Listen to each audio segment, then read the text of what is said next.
1.5 سال قبل پسند کی شادی کرنے والے جوڑے کو قبیلے والوں نے دعوت پر بلایا، مگر وہ کھانے کی نہیں، غیرت دکھانے کی دعوت تھی۔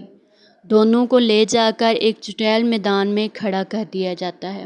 وہاں 19 غیرت مند بلوچ مرد کھڑے ہیں، جن میں سے 5 کے پاس لوڈی اسلحہ ہے۔ بڑی سی چادر میں لپٹی 24 سالہ شیتل اور 32 سالہ زرق کو گاڑیوں کے قافلے میں قتل گاہ پر لا کر اتارا جاتا ہے۔ شیتل، جس کے ہاتھ میں قرآن تھا، قبیلے کے مردوں کے سامنے یہ کہتے ہوئے سکون سے آگے بڑھتی ہے، صرف گولی مارنے کی اجازت ہے، جبکہ اس کی اجازت کسی نے طلب ہی کب کی تھی۔ وہ قتل گاہ کی جانب ہود بڑھی۔ اسے معلوم تھا اپنا انجام، اس لیے نہ اس کے پاؤں کانپے، نہ آنکھوں میں التجا تھی، نہ لبوں پر چیخ، نہ دامن میں رحم کی بھیک۔ اس کی خاموشی میں وہ شور تھا جو ان سب چیخوں پر بھاری تھا، جو ظلم کے خلاف کبھی نہ نکل سکیں۔ پھر گولی نہیں، 9 گولیاں ماری گئیں۔ پھر اس کے بعد زرق کی باری آئی۔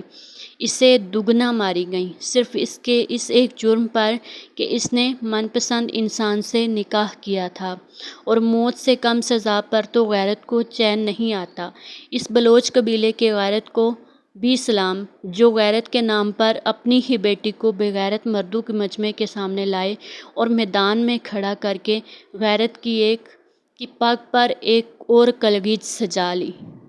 ایک اور بیٹی ہار گئی، پگڑیاں پھر سے جیت گئیں۔ زمانے کے چلن سے برسرِ پیکار عورت ہوں، سو ہر ایک مرحلے پر جبر سے دوچار عورت ہوں۔